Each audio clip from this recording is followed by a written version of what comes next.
मेरठ में ललिता गौतम हत्याकांड के प्रदर्शनकारियों पर पुलिस का लाठीचार्ज और एसएसपी के थप्पड़ कांड के बाद अब जो सियासत है वो गर्म हो रही है। इसके अलावा जो सोशल मीडिया है वहां पर भी तमाम तरह के कमेंट और वीडियोस देखे जा रहे हैं। उन्हीं में से एक वीडियो ऐसा आया है जिसमें मेरठ के एसएसपी अविनाश पांडे, उनके माता पिता और उनकी पत्नी को गालियां दी गई हैं, अशोभनीय बातें उनके बारे में कही गई हैं।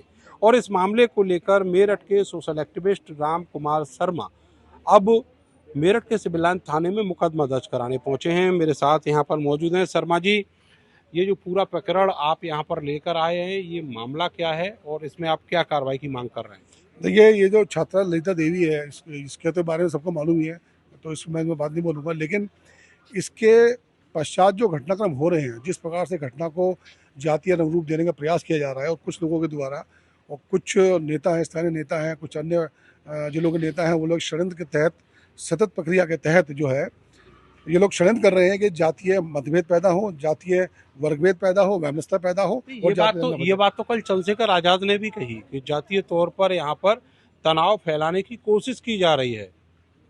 तो ये अगर की जा रही है तो चंद्रशेखर आजाद उस राम ये बताएं कि सरेआम वीडियो में उन्हीं के समाज के लोग मुख्यमंत्री को, प्रधानमंत्री को, गृह मंत्री को गालियां दे रहे हैं। माँ मेरी गालियां, अशोभनीय शब्दों प्रयोग किए रहे हैं। आप वीडियो सुन नहीं सकते हैं। आप मेरठ के एसएसपी की पत्नी के बारे में, उनके बच्चों के बारे में, उनके बारे में जिस प्रकार की लैंग्वेज प्रयोग कर रहे हैं, थ्रेट कर रहे हैं, क्या उस पर बोलना चाहेंगे? बोलेंगे? बोलना चाहिए। तो ये भावनाएं तब आहत नहीं हो रही इन लोगों की? क्या इनको जातीय, जितने भी जातीय नेता जो आ रहे हैं, जो आज वो ललिता देवी के साथ में खड़े हैं, तो क्या इस वीडियो के सापेक्ष में, इसके विरोध में आके खड़े होंगे और ये कहेंगे कि ये वीडियो है, ये गलत है, इनके खिलाफ कार्रवाई हो, इनके खिलाफ मुकदमा पंजीकृत हो? क्यों नहीं आ रहे? आप क्या मांग कर रहे हैं? देखिए, मैं एक संवेदनशील नागरिक होने के नाते, एक अधिवक्ता होने के नाते, 29 साल की मेरी प्रैक्टिस हो गई है। ये वीडियो देखकर मैं उत्तेजित हुआ हूँ। ये वीडियो देखकर मेरी भावनाएं आहत हुई है। ये वीडियो जब मैं उसमें मेरी भावनाएं हो सकती हैं, तो निश्चित तौर पर जो आम व्यक्ति देखेगा, जो आम सामान्य व्यक्ति देखेगा, तो वो इसमें आक्रोशित होगा, आक्रोश होगा, तो इसमें जातीय दंगा भड़कने की इसमें आशंका व्यक्त होती है, होनी, मतलब माहौल बन जाता है ऐसा। तो मेरा प्रयास ये है कि इस वीडियो को तत्काल प्रभाव से जांच करके इसको प्रचारित होने से रोका जाए, और जिसने भी ये कृत्य किया है, जो शब्द बोले हैं, उसका मुकदमा दर्ज होकर उसके खिलाफ कार्रवाई हो। और ये जितने भी जातिवादी नेता हैं, किसी भी धर्म संप्रदाय जाति के हो, बोले ना आके, ये पार्टी के लोग बोले ना, और वो सब पत्रकार भी बोले कि जो एक पक्ष दिखा रहे हैं, दूसरा पक्ष नहीं दिखा रहे हैं। देखिए, दूसरा पक्ष क्या है आपकी नजर? दूसरा पक्ष अभी दिखा रहे हैं कि भाई एक पुलिस ने ये गलत कर दिया, ये सही कर दिया। तो ये भी दिखाएं कि ये जो घटनाक्रम हो रहे हैं, इन पर बोलना चाहिए। लगातार थ्रेट दे रहे हो। लेकिन सर, ये इम्पैक्ट जो है वो उसी घटनाक्रम का ही तो इम्पैक्ट है। देखिए, इम्पैक्ट नहीं है, ये एक षड्यंत्र है। अपराध हुआ, जो अभियुक्त था वो जेल गया, जो अपराध हुआ वो अभियुक्त होके जेल चला गया, ठीक है, बाकी के खिलाफ कार्रवाई चल रही है। तो वो लेकिन उसके बाद जो जातीय रूप देने का प्रयास हुआ है, और उसके बाद जो इम्पैक्ट हो रहा है, वो गलत हो रहा है। लगातार वीडियो आ रहे हैं, उसी को रोक रहे हैं आप लोग। आप यहाँ मुकदमा दर्ज करवाने आए हैं? मैं मुकदमा दर्ज कराने आया हूँ। उसमें मैंने पहले ही मुकदमा दर्ज कराया है। पहले 2017 के अंदर अभी भी मुकदमा अपराध संख्या 431/17 है। इसमें मोदी और अमित शाह जी के और उनके परिवार के ऊपर ट्रायंगल दिखाते हुए एक टिप्पणी की गई थी, और एक मैसेज प्रदर्शित किया गया था। तो मैंने हाईकोर्ट से लेकर और डीजीपी और राज्यपाल महोदय तक के माध्यम से इसमें कार्रवाई करवाई। मुकदमा पंजीकृत होता है, चार्जशीट हो चुका है, और वो मुकदमा 82 कार्रवाई आप उसी तरह की कार्रवाई आप इस मामले बिल्कुल चाहते हैं, बिल्कुल चाहते हैं। ये जो पाखंड, ये जो जातीय दंगा फैलाने का जो प्रयास किया जा रहा है, इसको रोका जाए।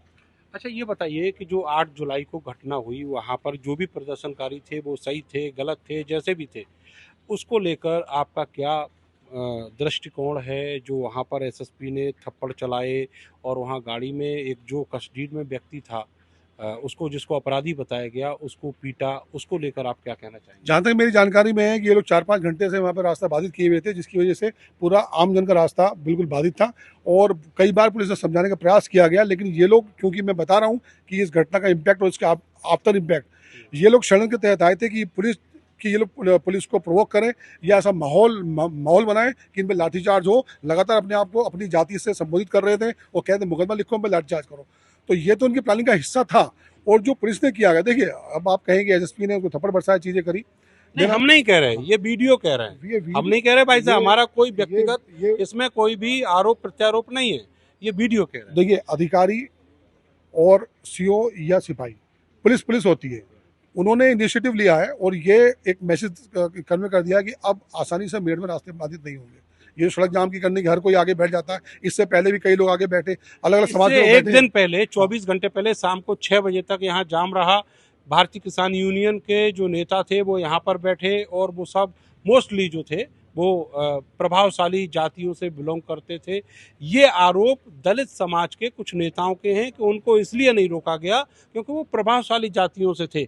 उनके खिलाफ कोई मुकदमा दर्ज नहीं हुआ, उनको लाठी थप्पड़ कुछ नहीं मारा गया। हाँ, यह भी कह सकते हैं कि उनके खिलाफ मुकदमा दर्ज नहीं हुआ, उनके खिलाफ कार्रवाई नहीं हुई, तो ये आप आरोप ये जो है हम कुछ लोग कह सकते हैं। लेकिन ये लगातार हो रहा था।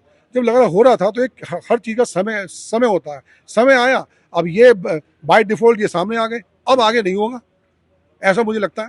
दलितों का कहना है कि वो कमजोर हैं, वो दबे कुचले हैं, इसलिए उनके खिलाफ दमनकारी नीति चल रही है। ऐसा नहीं है, संविधान ने सबको जो संविधान में प्रदत्त अधिकार है सबके लिए समान है और संविधान की निगाह में सारे समान हैं। तो सब अपने अधिकारों का प्रयोग करें। ये तो नहीं ना कि हमारे घटनाओं की तो हम लोग दलित हैं और हम लोग घटना कर दें तो हम लोग निरपराध हैं। ये तो अपराध तो लगातार होते हैं। संविधान ने हमको सिस्टम अगर बहरा हो जाता है, सिस्टम अगर अंधा हो जाता है तो उसके कान खोलने के लिए प्रदर्शन करने के अधिकार भी दिए हैं। मेरठ में जो कलेक्ट्रेट है, पिछले कुछ दिनों से देखा जा रहा है उसका गेट बंद हो जाता है।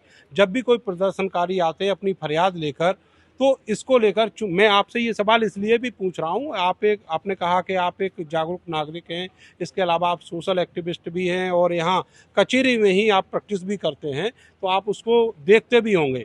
तो ये जो गेट बंद होता है बार बार कलेक्ट्रेट का और प्रदर्शनों को दबाने की कोशिश की जाती है, इस पर आप क्या कहेंगे? आपने कहा कि लोकतंत्र में अधिकार है सबको। देखिए, बिल्कुल अधिकार है और लोकतंत्र में लोकतांत्रिक तरीके से अधिकार कहने का, सुनने का और प्रदर्शन करने का अधिकार है।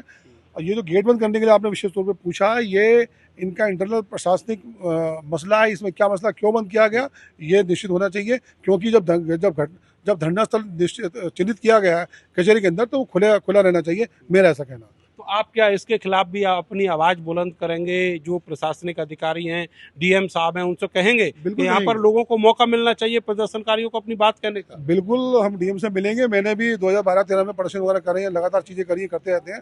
तो जब धरना स्थल बना हुआ है तो वहाँ पर उनको उचित स्थान मिलना चाहिए, मेरा ऐसा कहना है। मेरठ में पिछले दिनों जो कुछ हुआ उसकी एक बहुत बड़ी वजह यह है कि कलेक्ट्रेट में जब भी कोई प्रदर्शनकारी आता है तो कलेक्ट्रेट का जो मेन गेट है उसको बंद कर दिया जाता है और निर्माण के नाम पर जो वहाँ पर अनशन प्रदर्शन करने की जगह है उसको कवर कर दिया गया है। तो ऐसे में जो परिस्थितियाँ यहाँ पर बनी या पिछले कई दिनों से लगातार बन रही हैं वो यही है कि कलेक्ट्रेट का गेट बंद होना। अब इस पूरे मामले में जो रिसेंट घटनाक्रम है उसमें एक व्यक्ति सामने आता है और मेरठ के एसएसपी और देश के तमाम नेताओं को गालियां देता है। उसके खिलाफ मुकदमा दर्ज कराने के लिए social activist Ram Kumar Sharma advocate यहाँ मेरठ के सिविल लाइन थाने में आए हुए हैं और उन्होंने पुलिस से ये गुहार की है कि ये मुकदमा दर्ज हो और जो व्यक्ति ऐसा कर रहा है उसके खिलाफ कड़ी कानूनी कार्रवाई की जाए। कैमरा सहयोगी सानू के साथ मैं नरेंद्र, भारत समाचार, मेरठ।